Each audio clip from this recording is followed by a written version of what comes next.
event like this to commemorate the anniversary of the Tiananmen Square massacre, and so I want to thank him for his leadership. I want to thank all the members of the committee who showed up in a bipartisan fashion, as well as our guests. And I know Peter Jeffries is going to join us in a little bit, and we'll recognize him. But with that, I'll hand it over to Speaker McCarthy. Well, thank you, Mr. Chairman, and thank all of you for being here. You know, the ranking member as well. I know I spoke to the leader. He's got a lot of things going on, but he's going to make sure he's going to be here today too. For those of you on the committee, thank you for your service. We created a select committee on China for a purpose and a reason.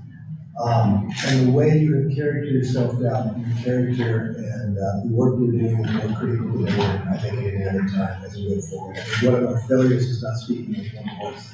There's many things that happen in people's lifetimes that are defining. There are two things that happened that I have watched that I wish I could have been at. The fall of the Berlin Wall and Tiananmen Square. When I watched the students starting in April and why they entered the square, it was all about freedom. When they built the goddess of democracy, it looked a little like the Statue of Liberty, the definition. When I watched a young man that I've never known his name, I don't know anybody in the world who knows his name, stand in front of the tank. The tank moves left, he moves left. The tank moves right, he moves right. The reason why we don't know his name is because he's not alive today. But he knew in that moment what he was doing. He was giving his life for the idea of freedom. And to thank in the middle of the night the hundreds of thousands that got killed. Not for a revolution, but for the idea of freedom. Freedom of the press. I remember my first ability to go to Tiananmen Square, first entrance to China. I believe it was 1995. And I remember there was a sign in Tiananmen Square that had the number of minutes and the number of days to Hong Kong democratic control. And I remember being in Tiananmen Square, and some people would fly a kite, and they would tie the kite off so it would still fly, and I didn't understand. And I asked, why do they do that? And it was to say that they still stood with the students.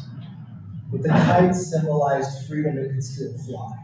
And it was a soft protest to that day. And I wonder how many people today in China still know about what transpired back then. I know there are many things in life, but the idea of freedom isn't stuck to one country. It's human, that everybody craves, that everybody has the respect and the idea to speak. So it's important that we never forget the day of Tiananmen Square. It's important as lawmakers that we pass and we stand for freedom no matter where it matters around the world. So what we're doing today, I hope you understand. And I hope the world understands that when we speak here, you may see us battle about a lot of different issues. But when it comes to freedom, when it comes to China, I hope the world begins to see that we're speaking with one voice, with both sides of the aisle united together. And I know we have some guests here, and some that were even there. And I think from one standpoint, I'm excited the way Congress is handling this today. I'm excited the way we're looking towards the future and the way that we can stand up for freedom in all parts of the world. And I appreciate the chairman for allowing me to be part of this event. Thank you. Thank you, sir. And thank you for setting the tone. I think a lot of us have been talking about the meeting we had with you and Peter Jeffries, and that's a rare thing. It rarely happens on Capitol Hill. So that set the tone for the committee's work, and I want to thank Ranking Member Christian Morphy for being such an incredible partner on these issues. A friend from China told me an old joke, which is that under the CCP, the future is predictable, but it's hard to know what's going to happen in the past. And there's no better example of the CCP's obsession with rewriting history than their censorship around this week, which is the anniversary of the Tiananmen Square Massacre in 1989. In their telling, the PLA never stormed Beijing. They never crushed peaceful demonstrators under their tank treads. They never turned their guns on the best and brightest young people in China, killing thousands. But of course, all these things happened. We know they did, and we cannot let them control the past. We must remember But in our memory, we can't absolve ourselves. If the Tiananmen Square massacre is an indictment of the CCP, it's also an indictment in some ways of us. The mask slipped. We saw the CCP's true, brutal, paranoid face on live TV. And what did we do? We rewarded it.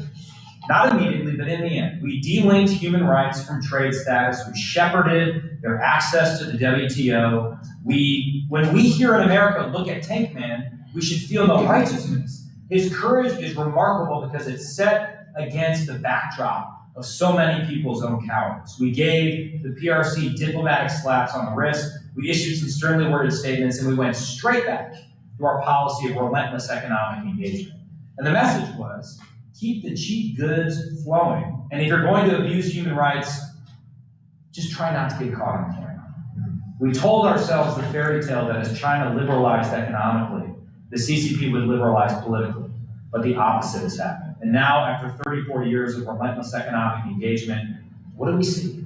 We see concentration camps in Xinjiang. We see the militarization of the South China Sea. We see a Hong Kong where over 20 people were arrested yesterday, just yesterday, simply for wearing the wrong t-shirt, holding a candle, holding 2 flowers. Anything that could possibly be interpreted as a symbol of June 4th, the CCP tries to erase from history. They're just as paranoid, just as vicious as they were in those fateful days in June 1989. And why is that? Why is Beijing so obsessed with squashing all mentions of the Tiananmen Square massacre? Because they're terrified that they will lose control of one of their most important narratives. And they're telling the Chinese people desire the safety and security of the party that the party provides far more than any pesky freedoms of conscience. And that's why CCP censors have also removed the Xitong Bridge from the map apps in China this week, just this week that happened. The site of Peng Lifa's famous Bridgeman protests in October last year that led to the White Paper movement. And Bridgeman shows that today is not just about remembering something that happened 34 years ago, it's about learning the lessons for our current time. We've had alarming reports about crackdowns on the White Paper protests around China. If the world turns its back on the peaceful White Paper protesters, Bridgeman, the CCP will know that it can still get away with brutalities like Tiananmen Square. Appeasing the CCP, and I'll end here, only emboldens the worst authoritarian instincts of this Marxist-Leninist regime. The famous Soviet dissident Alexander Solzhenitsyn may have put it best. He said, the very ideology of communism, all Lenin's teachings are that if you can take it, do so. If you can attack, strike. But if there's a wall, then retreat. The communist leaders respect only firmness and have contempt for persons who continually give in to them. It's not too late to learn the lessons of June 1989, and I can think of no firmer message than the members of this committee sitting here today in bipartisan fashion with the Speaker of the U.S. House of Representatives and the Minority Leader of the U.S. House of Representatives sending a signal that we remember. We will not forget. With that, I'll turn it over to Ranking Member Christian Wolf. Well, thank you so much, Speaker, and thank you, Chairman. Thank you for passing the mic, Speaker. Actually, this gathering reminds me of the first meeting we had in your office, which you probably remember very well. It was very unique because seldom do you see the Speaker and the Minority Leader sitting next to each other. And I remember exactly what you said, Speaker. You said, if you want to engage in partisanship, I've got committees for that. If you want to get something done. Wasn't that an off-the-record comment? Not anymore. If you want to get something done, this is a committee where we're going to get something done. And thank you, Chairman Gallagher, for your incredible leadership, and thank you to all of you for your service. A philosopher once said, the secret to happiness is freedom, and the secret to freedom is courage. And today I brought a picture of precisely that scene of courage that the Speaker described and the Chairman alluded to, which is the scene that is indelibly imprinted in all of our minds about Tiananmen Square. This man standing in front of that tank, and people had a choice on that day. Do you stand with that man who stood up to power, or do you stand with that tank and the brutal Chinese Communist Party which sought to quash freedom? Many, like you two and others, stood with that man. And so many Chinese people were exiled or worse for standing with that man. Then there are a lot of people who stood with that tank and stood with the CCP and thought business could just proceed as usual. And we see what has happened in the intervening time. And so today, we have to remember that when Chairman Xi Jinping says he will, quote, crack down hard on subversion and separatist activities by those deemed as, quote, enemy forces, he is telling the world that the CCP will send those tanks again against anyone who stands up for freedom. And he will deem his own people enemies of the state. We've seen this in Xinjiang with the genocide of the Uyghur people. We've seen this in Hong Kong with the suppression of people who seek freedom. And we see this, of course, in Tibet with the persecution of the Tibetan people. And so today, we say with one voice, in a bipartisan fashion, no more. No more. We are going to speak for freedom. We're going to stand with anybody who does the same. And so I look forward to not only remembering this day, but using this day as a call to action.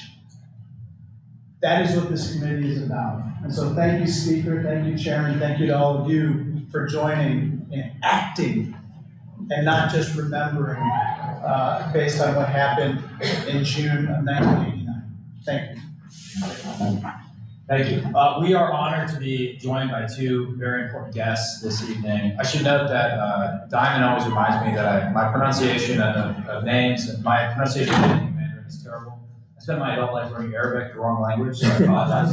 But Mr. Hung Jing Lee has made it easy for me because he handed me his business card and he goes by Henry Lee now. So yeah. Henry is much easier than Hung Jing. Yeah. But Mr. Lee is an analyst and researcher on China's economy and politics. He was actually one of the student leaders in Tiananmen Square in the spring of 1989. And after the Tiananmen Massacre, Mr. Lee was arrested and jailed for a year. And since then, he's worked with numerous China scholars and NGOs to support democracy and human rights in China. He's the founder and CEO of the Informatics and Strategies Institute. Our next guest is Wei Jingcheng, one of the leaders of the democracy, who was also at our first hearing as well. We were graced by his presence. He was one of the leaders of the Democracy Wall movement in China during the late 1970s. Unlike other Democracy Wall posters, Wei actually signed his name. And for speaking his mind, he spent 16 years in Chinese prisons, 16 years. He has been called the Nelson Mandela of China, and for his activism, he has received too many human rights awards to count, but I think perhaps the title that best sums him up is simply the longest running thorn in the Chinese Communist Party's side. And when Wei was in prison, he continued to harass high-ranking CCP officials through the mail, through the written word. And from his cell on November 3rd, 1989, he wrote to Deng Xiaoping, haranguing him for the massacres in Tiananmen Square earlier that year. The letter begins, Dear Deng Xiaoping, I've written to you so many times now that I'm probably beginning to get on your nerves, and you're wondering, why can't this guy just sit in prison quietly? For nearly 50 years, Wei has not sat anywhere quietly. He's been a consistent, inspiring voice for freedoms in China, and he has been a pain in the rear, let's say, to generations of Chinese Communist Party leaders. His courage is very inspiring. So, with the caveat that when Leader Jeffries gets here, we're going to recognize him for a statement. I will turn it over first to Wei Jingcheng, and then to Mr. Lee for his remarks. So, sir. Oh. Speaker, you're very good at logistics. 很抱歉啊，我得通过翻译讲，大家需要多一点耐心。I apologize. You have to listen to me through a translator. 1989年的天安门的事件不是突然出现的，它有一个发展的历史。The 1989 massacre wasn't a sudden occurrence. It has a history. 大家可能都知道，60年代的末期，中国在早期啊，发生了一个大的灾难，中国饿死了几千万人。You might know that in 1960 in China there was a great famine that tens of millions of people starved to death. 那次的饿死人呢，很多的老百姓，包括知识分子，开始对共产党产生了怀疑。That was the beginning when the ordinary Chinese people and many intellectuals begin to question the Chinese Communist Party. 共产党改变了一下政策，给了老百姓一点点的自由，这样呢，中国度过了那次经济的危机。The Chinese Communist Party gave just a little bit of freedom to the people, so they could produce enough food to pass this crisis. 1966年，毛泽东发动了有名的文化大革命，在这场文化大革命中呢，毛泽东又继续恢复了苏联的那套共产主义的这个经济和政治制度。In 1966, Chairman Mao Zedong started the Marxist-Leninist tradition that originated in Soviet Union, the repressive tactic return to China. 他这个做法呢，在10年之中把中国的经济搞垮了，而且老百姓也感到非常痛苦，受到压迫，想要反抗。所以在70年代末就产生了这个民间的这个反抗运动。During these 10 years of Cultural Revolution, people were suffering a great deal and longed for more freedom. And in the end of 1970s, that created condition of resistance. 这个反抗的运动呢，有很多人提出来，这个马克思主义可能是错的，共产党可能是错的，这个就形成了那个民主墙运动。Many question that Marxism could be wrong, and the Chinese Communist Party could be wrong, and that created the democracy war movement. 一旦人们的思想脱离了马克思主义的控制，人们开始思考，是不是要学习西方的制度呢？西方人好像过得比我们好。这个时候，共产党在人民群众的压力之下，也不得不改变政策，这就是邓小平的后来的改革开放政策。When people start questioning and then ask, why do we not study the system from the West? That the Westerners are living a better life than we do. That create a condition that force Deng Xiaoping's reform. 这场思想的解放呢，在中国社会上酝酿了10年，整个的80年代，大家都在这个思想越来越开放，包括西方的思想慢慢进入到中国。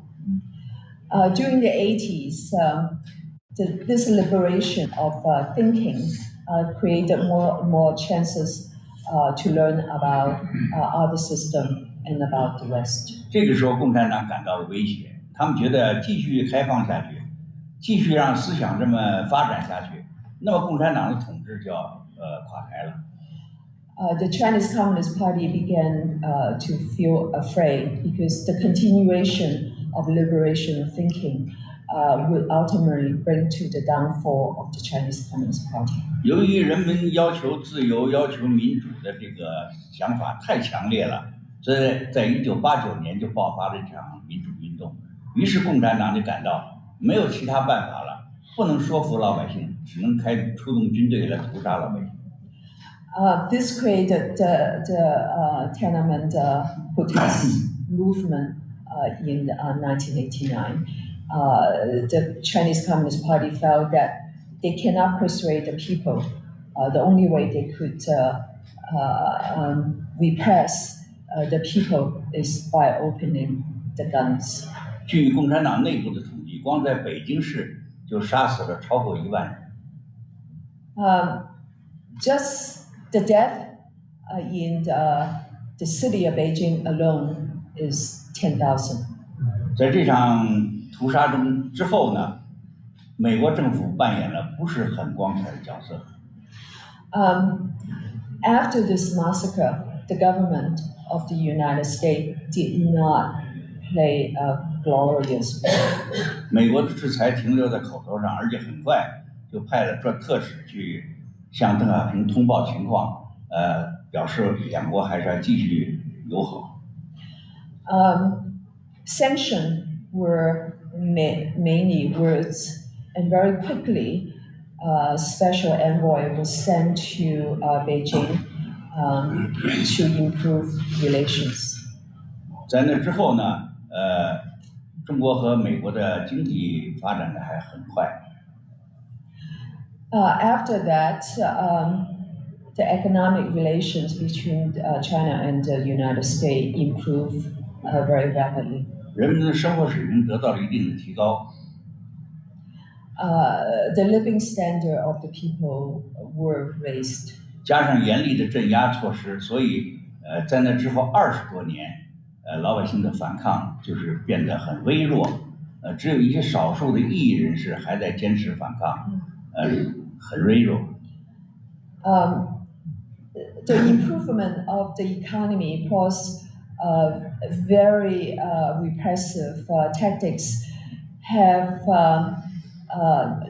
led to very weak resistance. 但是现在最近这几年，中国的经济变得非常糟糕。These few years, the economy has deteriorated and resistance has gone up. 习近平用非常高压的政策来镇压社会上的各种不满。Xi Jinping used high pressure tactic of repression have led to a widespread dissatisfaction. 这个形势很像是文化革命后期或者1989年的形势，就是人民群众非常不满，而政府已经没有办法处理了。This situation currently is very similar to late 1980s when there's widespread dissatisfaction and the government has no real method to satisfy the people, then resistance. 大家注意到中国社会上发生了一场白纸运动，然后又有这个各种抗议活动，非常频繁。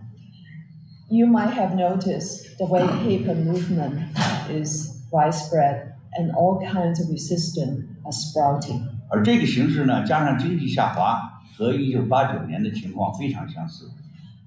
That coupled with the downturn of the economy is very similar to the situation in 1989. 而且共产党内部就是统治集团内部的斗争呢，也变得非常激烈，这和1989年情况也很相似。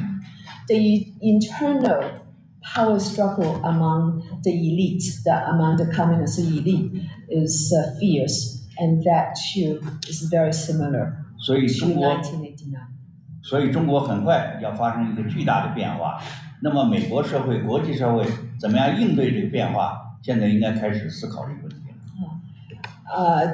There will be great changes in China. The question is that is the United States ready to face that change? This is the time to consider how to face that change. 我注意到这个委员会，他们这个委员会在做着很多很重要的工作，也很有效果。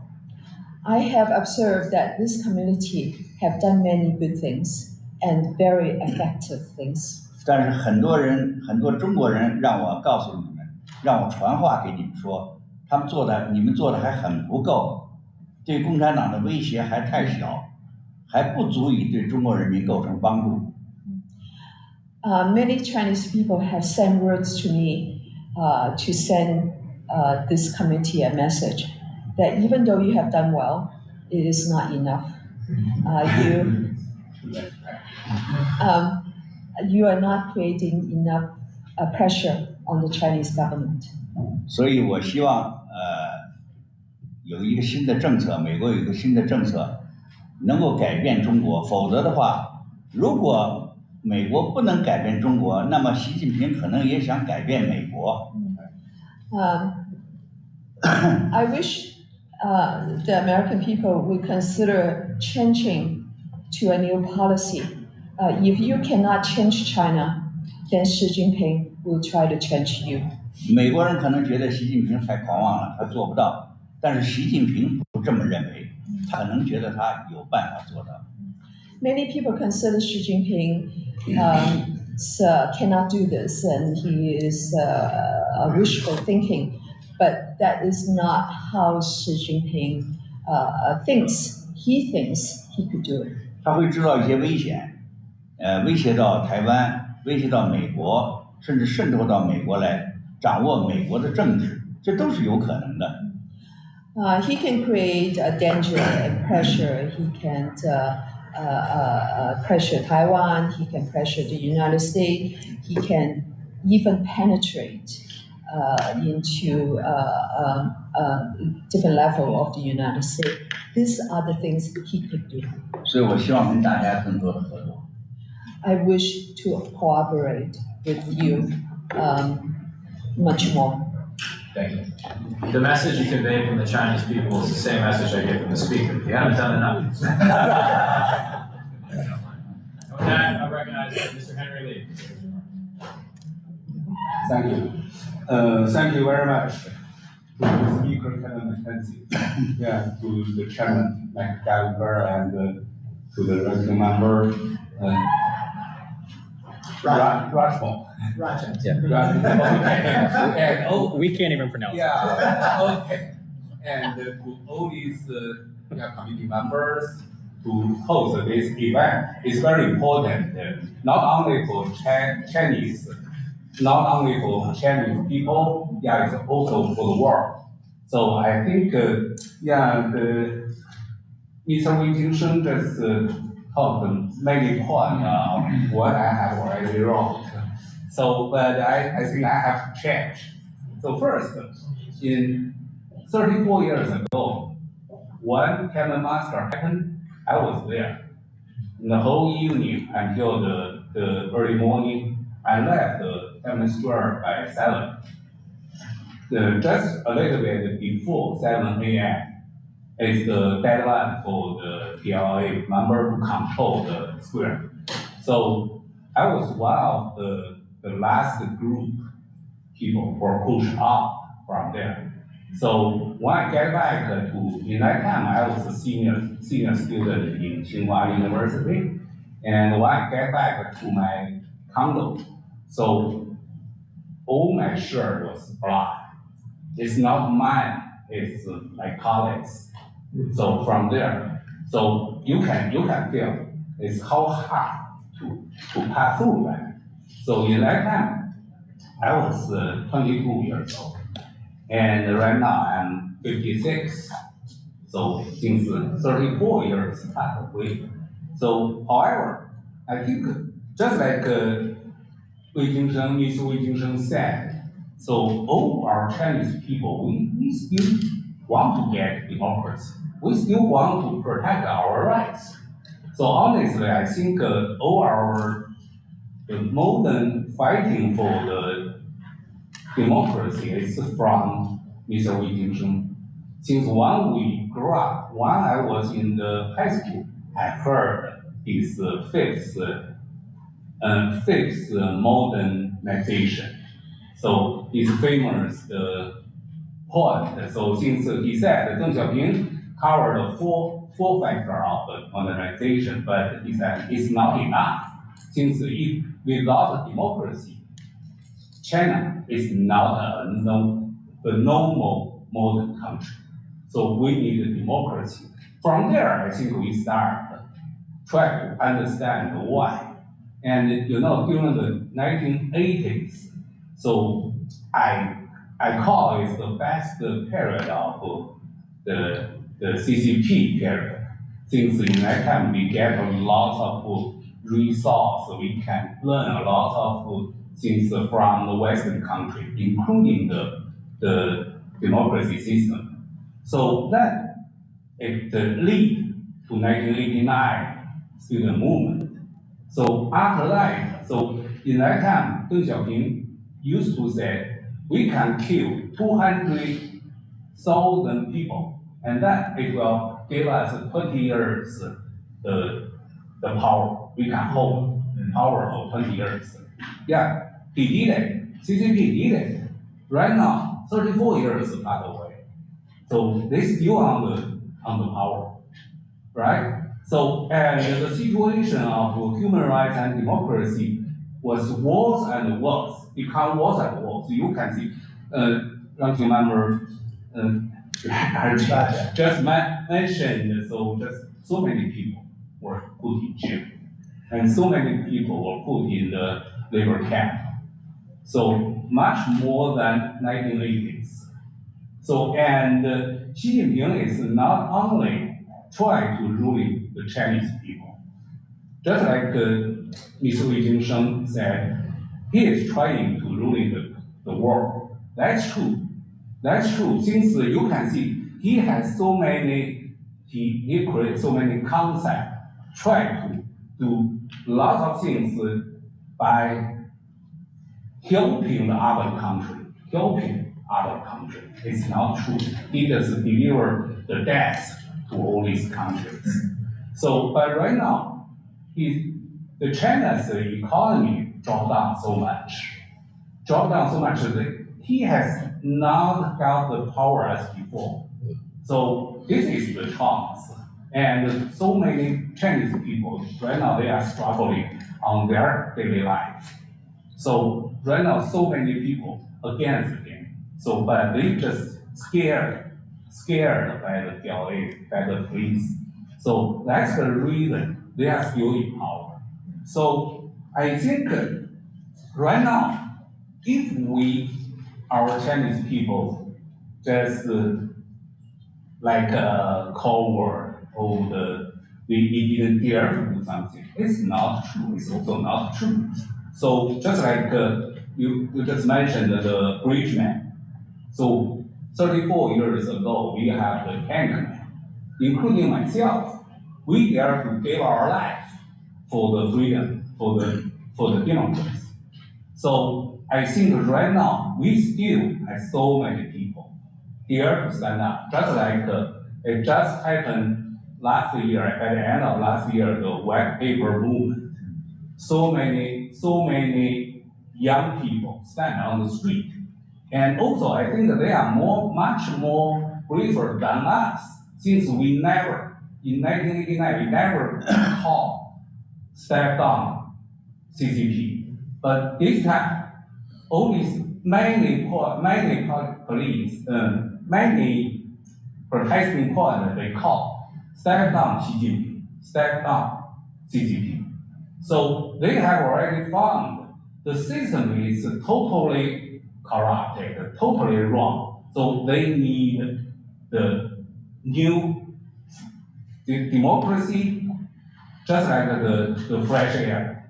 So I think at this point, so I appreciate you host this event to deliver a very strong message to us, to Chinese people, and to the world. So I think right now, all these Chinese people, we need to know the truth. To know the truth. Since the propaganda of CCP, they have already brainwashed many people. And plus, they're scared. So that not so many people dare to stand up. So that your signal will encourage them to stand up. It's very important. Second, I think don't be afraid to say you don't need to say we will not expect or persuade to the regime change.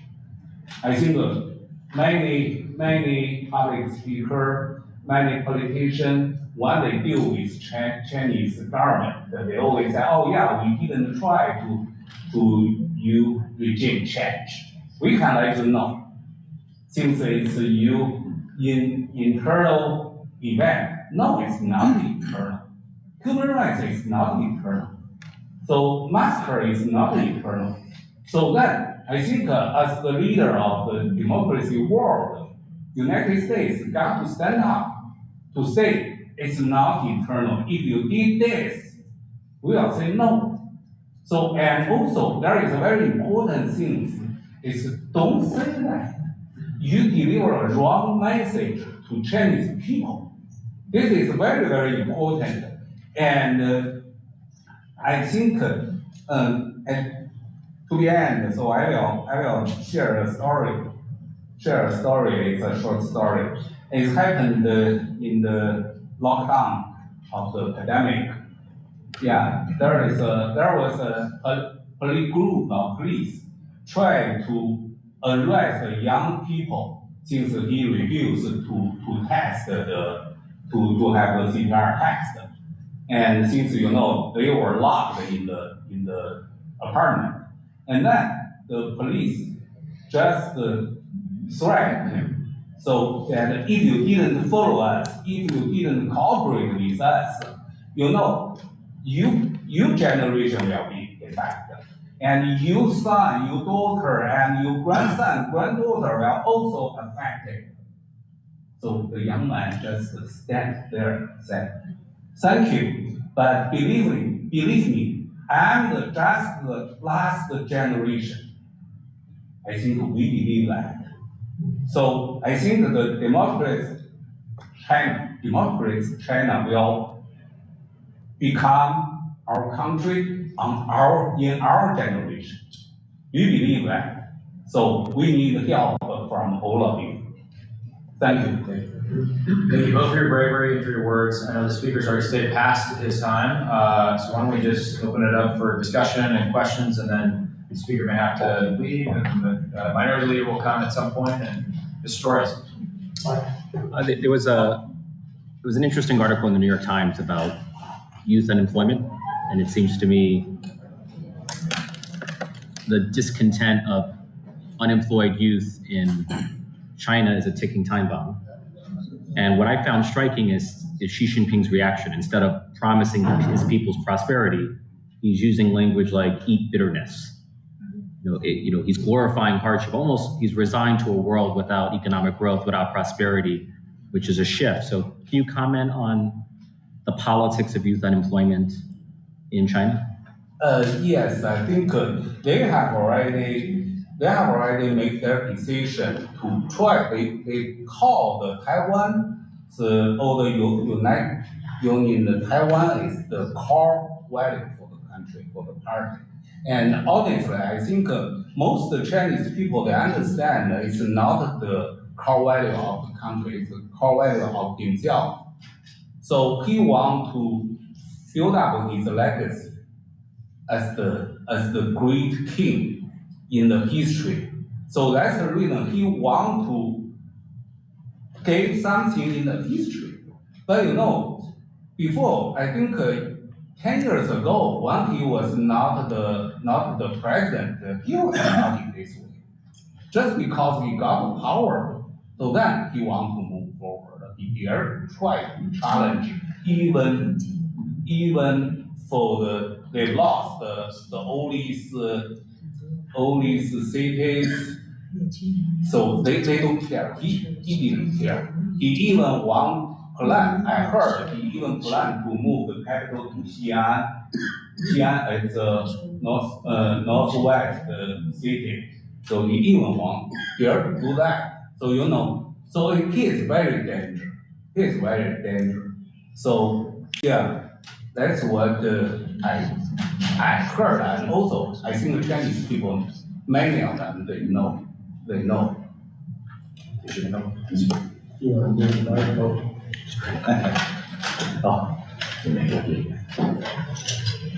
你提这个问题非常有意思。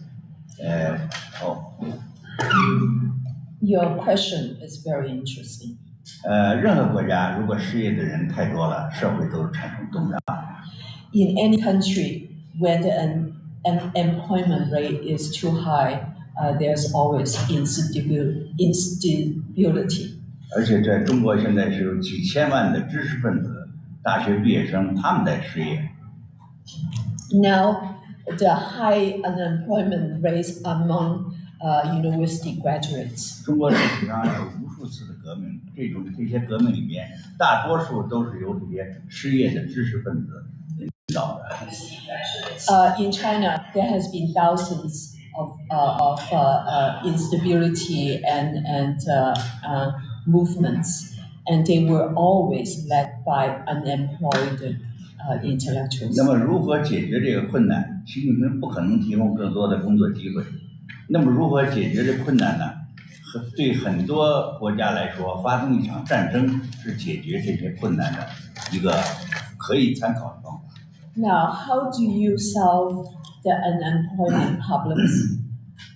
Since Xi Jinping cannot provide more job opportunity, the alternative is to initiate a war. 而且现在中国军队已经足够强大，不能小看它。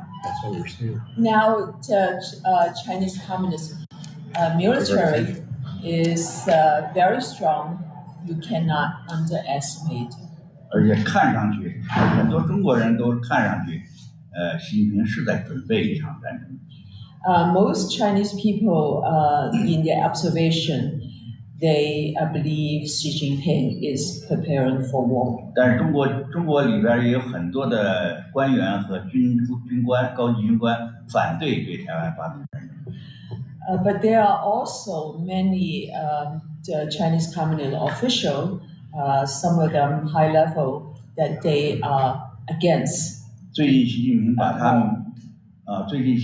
他们之中的这个领袖人物给抓起来了。 The leader of this anti-war movement was recently arrested. 所以战争可能性可以说越来越高了。Since his arrest, the possibility of war is elevated. Mr. Johnson. So obviously China is an authoritarian regime, and so the media is tightly controlled, and the ability of people to tell their stories, to engage in public assembly is tightly controlled. So for the everyday man or woman in China, is there, for somebody my age, say, 46 years old, what would be their views of Tiananmen Square? Many people, they don't know. Many young people, I think many years ago, I VOA gave me an interview for the Tiananmen Massacre, and the reporter just made the interview. She just mentioned she was in close to 30. She just asked me. She said, "Oh, Mr. Lee, so why I didn't heard about this story?" She from Shanghai. And she just asked me why my parents didn't tell me this story, this sad story, so terrible story. And I said, since in China, if you want to do something against the government, so it's dangerous. But if you know the truth, you will, as a young people, you will stand up against the government. All these parents, most of these parents, they don't want to give their son, their daughter's life for this movement or for the new China. So that's the reason you parents just protect it. But the situation is changing. Everybody knows there is a great war on the internet, great war. The Chinese government said it there.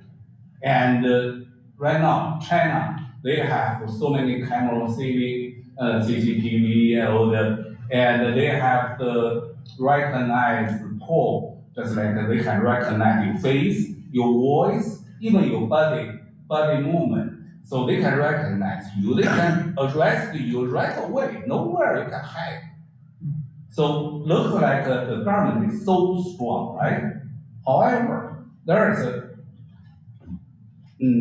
several months ago, there is a very famous IT engineer. His name is Ruan Xiaohuan. He was sentenced for 7 years in jail. Right now, he is in the processing appeal. So why he was arrested? Since he developed the cross-Great Wall software, and he distributed this software online. And also, as well, he also wrote lots of paper to introduce the Tiananmen Massacre. So he posted online. He is only one people. He fight with the Chinese policemen for more than 12 years. he openly laughed at the policeman. You cannot catch me. So it's free.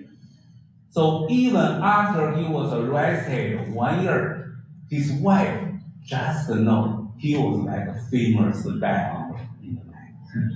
Yeah, you can see. This is our Chinese. We are so proud of him. So, but we are among all these fighters. So, yeah, I think they can, CCP, they are so strong, but they cannot even make even one mistake to control the power. Just one is enough, just like the Romania dictatorship. So it just like one mistake. So it's done. Jake? Thank you. Mr. Jingcheng, what do you think is the most important thing Congress could do to convince Xi Jinping that any kind of attempt to change the status quo with Taiwan would be a disaster? 我想对于习近平来说，他现在最担心的是2件事情。For now, there are two things Xi Jinping is worried about. 一件事情呢，就是说，国内的老百姓会造反，所以对中国的老百姓的反抗行动进行给一些实质性的支持，这是对习近平威胁最大的。The number one worry for Xi Jinping is the possibility of Chinese people rebelling. Now, if any concrete effort you can give to help the people to rebel would be the greatest threat to Xi Jinping's rule. 我觉得第二件事就是美国可以做的很重要的事情，就是对中国采取一种对等的政策。The second most important thing the U.S. Congress can do is to set up a way of countering the Chinese Communist Party. 过去20多年，美国给了中国很多优惠的政策，促使中国发展得很快，也促使了共产党稳定下来。The last 20 years, the United States have given the Chinese Communist Party many benefits, which allow the Chinese Communist Party to stabilize rule and become strong. 我们中国人管这个叫做美国给共产党输血。We Chinese people call that the America is mainlining blood into the bloodstream of the Chinese Communist Party. 如果还有另外一个很重要的一个，就是在媒体方面也应该采取对等的政策。如果中国不允许这个美国的记者进入中国，那么美国也应该不允许中国的记者进入美国。In media, there's the important thing that the United States can do is to set up a system that would counter what the Chinese Communist Party is doing. For instance, if the PRC would not let American journalists to go to China, then the United States should not let Chinese journalists come to the United States. 因为中国对美国这些记者的威胁，不仅是减少了美国的记者，而且使得很多的记者不敢说实话。This pressure that the Chinese government put on journalists not only make their life difficult, but make them afraid to speak out. 所以说，这个在新闻媒体方面的对等政策，我觉得是第一重要的政策。In media, in journalism, we consider this is the most important thing to do to make the position more equalized. 一方面让美国人民能够了解更多中国的真实情况，另一方面呢，也使得中国人民能够更多的了解外国的情况。If the medias are loosened up, then the people in China will learn more about the West, and similarly for American people to learn more about 我 China. 想这是促使中国能够和平的演变的一个非常重要的做法。Knowledge will be a very important help to peaceful evolution. 中国反正要变了，如果我们不能促使它和平演变，那个地方可能会发生暴乱。It's definite that China will change, but if we cannot help China to change peacefully, then it will be changed violently. We have at least 3 members that want to speak. We have 3 minutes until votes, so we're going to try and get through as much as possible. Ms. Cheryl. And the press presumably has questions too. Okay, so quickly, in 2022, we saw some of the largest pro-democracy protests under the zero COVID policies that we've seen since the 80s. And I'm wondering now that many of those restrictions have been lifted, what is happening in the aftermath with many of those movements. And it seems as if a lot of the supply chain disruptions caused by that have negatively impacted Chinese businesses. And is there some sense with some of the powerful businesses pushing back against the government because of some of what that's done to their ability to sell their products worldwide? Yes. Okay. Yes, I think you just mentioned so what we call the white paper movement. So first, many of all these activists were arrested, and some of them were released, but several of them still in jail right now. So we didn't know where they are. So first, second, so after they lifted all this restriction, that's true. The China's economy they tried to rebuild the business like back to 2019. However, it's not easy right now. Just like the French China, the supply chain move out. Many of them move out. That's the reason. Recently, there are so many employment people, so they cannot get a job. Just like for the young people between the age from 16 to 28, in this age is more than 20% in the employment. So it's a very, very serious situation. And so right now the comeback business is almost on the just like a restaurant business, and even the shopping mall is not good. It's still very, very low, and for high tech manufacturer very low. So that's the reason. It's currently the big challenge for Xi Jinping is should be recall the business, rebuild it back. But right now, I think just like Ms. Wei Jingsheng said, right now it's not on its top priority. Its top priority is still try to first hold the power, its power. Second, try to do something against just like Taiwan or something. Try to transfer its pressure up. Try to do that. So that's what my observation maybe 老魏。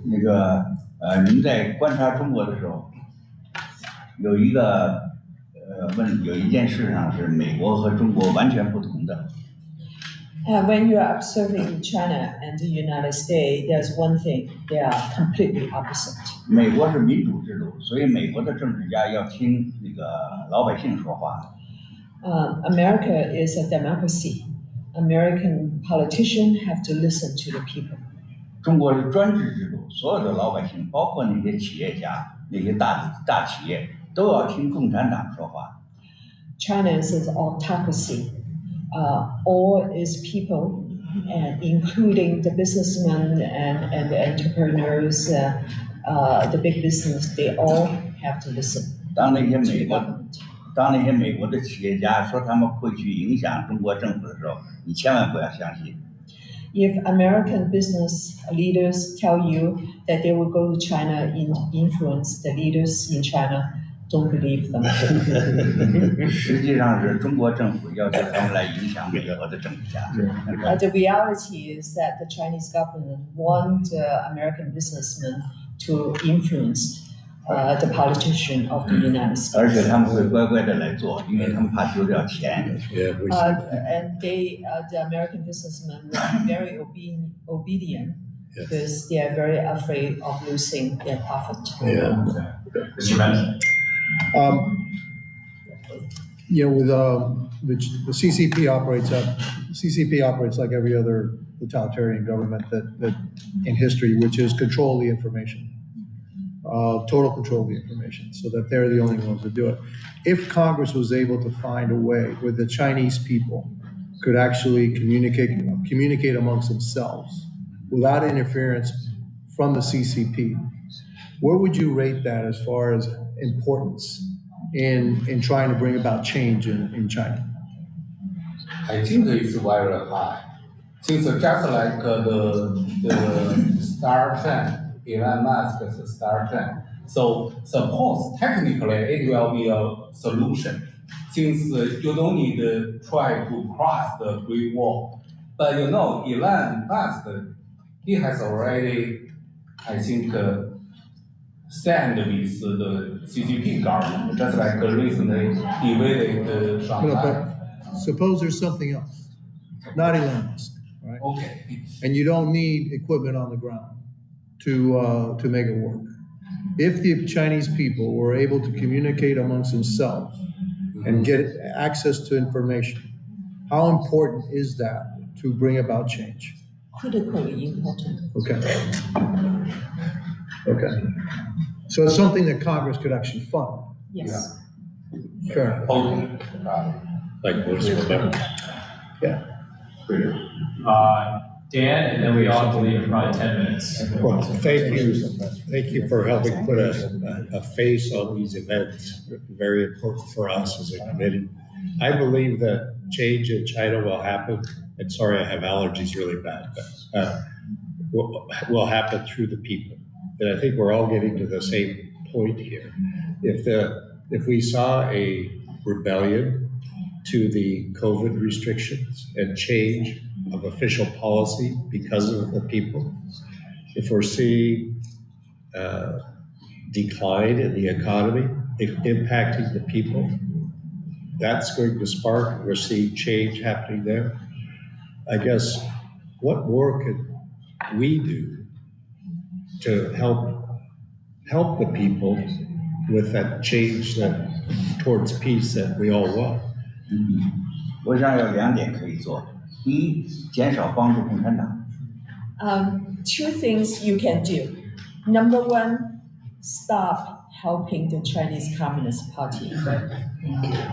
第二就是说，如果你不能直接去帮助国内的这些反抗者，那你至少可以来帮助在海外的这些从事反抗活动的这些异议人士。The second thing is that if it's difficult to help the people inside China, then you should help the freedom fighters outside of China. 我非常遗憾地告诉你，现在美国政府对海外的这些反抗人士的帮助是0。I very regretfully have to tell you that the American government help to freedom fighter outside of China is 0. 这是共产党努力了很多年才达到的目标。The Chinese Communist Party have worked very hard for many years and they have succeeded. Questions from the press, and votes have gone off. Apparently, we don't have the same buzzers in old rooms like this that we do in our normal rooms. The lights work. Yeah, well, there you go. You understand what this means. Absolutely. Just the religious persecution of believers, Christians, Catholics. What more would you like to see done from the U.S. to help them? Okay, I plug the committee's work first. We had a very serious hearing on the ongoing Uyghur genocide. A lot of policy recommendations came out of that. We just unanimously endorsed a set of policy recommendations designed to not only shine a light on the crimes against humanity occurring in the Xinjiang Autonomous Region, but also take legislative action. So, for example, one thing we're looking at is the this loophole in the is this the microphone? I'm trying to speak. It's over hand to me. Which it violates the intent, if not the letter, of the Uyghur Forced Labor Prevention Act. And so I want to thank the ranking member for his good work on the policy recommendations. But I don't know if our outside guests have any thoughts on what we can do to shine a light on religious persecution in China, which, as you alluded to, is not just the Uyghurs; it's a variety of groups. 我觉得宗教问题不可能单独受到改善。如果我们在各个方面都给共产党压力的话，那么在宗教问题上我们给他压力才是有效果。如果我们再继续帮助中国共产党去发展它的经济，那我不觉得共产党你要改变宗教，共产党会向你让步。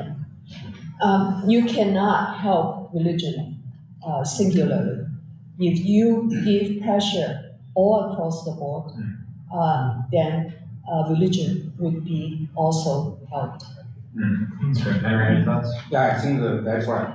Yeah, that's right. And recently, I think just last 2 weeks ago, there is another Muslim massacre were held up.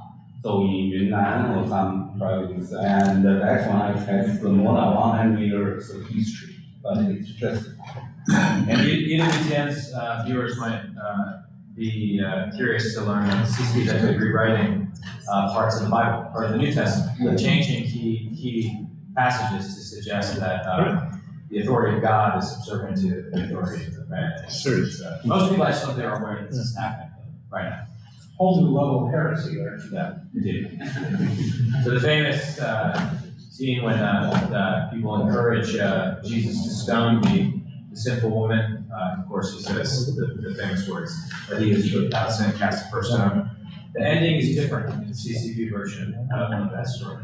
Much different. It didn't need a remake. Yeah, exactly. Any other questions from the press? Yes, sir. Chairman Gallagher and after hearing thoughts from Mr. Lee and Mr. Wright, what is your thinking about the next step that company would take after hearing their thoughts? Well, I'll just briefly, and I'll turn over to the ranking member. I think what we started to do with our last hearing, and what we're going to do in our next couple of hearings, is look at the complicated aspect of our economic interdependence with China and how we can de-risk or selectively decouple. You've heard about the role that American business plays sometimes in encouraging the worst impulses of the Chinese Communist Party. So this committee is going to look for a thoughtful but strong way that we can put some guardrails on that economic relationship to make sure that we are not subsidizing genocide or subsidizing the Chinese military's modernization. And it's very difficult, it's very complex, as Roger and I thought through, but that's where we're going to turn a lot of our attention. I approve that message. There you go. Probably one more question before we all have to go vote. Yes, sir? It just produced a documentary on election July. What is your estimate of July's prospects in the I can say something. I think, yeah, it's in Hong Kong's movement, I learned 2 years ago or 3 years ago, in that time, they started moving the movement they call the Be Water. They try to decentralize or something. And I believe Mr. Lai right now, he must rethink about that. Since we know each other and we respect each other, but right now we have to make sure. So just like Mr. Wittgenstein said, so if China has no democrat, then no democratic system, then you cannot expect any freedom. So for Hong Kong, for Uyghurs, for Tibetans, So anybody for Taiwan. So that's the reason the only one way we can get a solution is change China. China become a democracy country so that everything got to be resolved.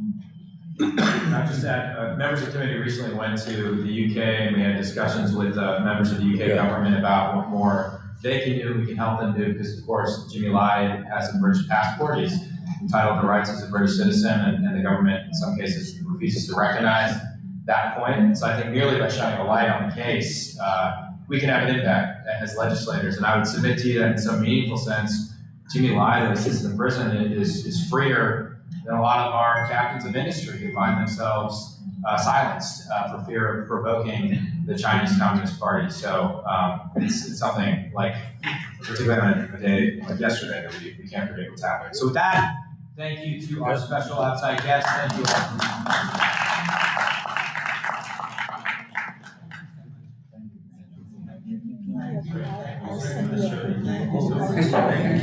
I know you made this new house.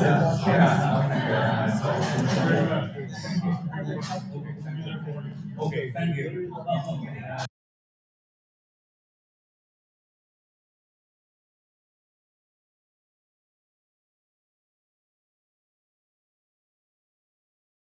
A Russian man claiming to hold top-level secrets about Russian advanced bombers has just turned up at the U.S. southern border, seeking asylum. The man claims to have been an engineer at a production facility over in the city of Kazan, and he says that he possesses top-secret information about the White Swan Tu-160, which is the most advanced bomber in the Russian arsenal. U.S. border officials, they interviewed the man, and they determined that his story was in fact credible and eventually passed him off to the FBI, who are still in the process of interrogating him right now. However, analysts have pointed out that the fact that the story was even leaked to the public is an indication that perhaps the American government is encouraging other Russians who also hold top-level secrets to also escape to America. And if you thought that was interesting, well then you should click on that button below this video and check out Epic TV, one of the best no-censorship video platforms on the internet. On there you will find awesome programs like American Thought Leaders. We've now been, for 2 years, trying to obtain the unredacted emails. We're down to the last 50 pages. So that's where all the incriminating evidence is. Crossroads. One of the big things happening right now is what's taking place with Russia and China. Counterpunch. You will see information you've never seen anywhere else. Facts Matter. I'm your host, Roman from the Epoch Times. Stay informed, and most importantly, stay free. As well as a plethora of great documentaries, wholesome movies that you can enjoy with your whole family. If I reach 1 hour, I accomplish something. Cooking programs, and my absolute favorite, programs about traditional art and traditional music, which can honestly uplift your mood and fill you with hope for the future.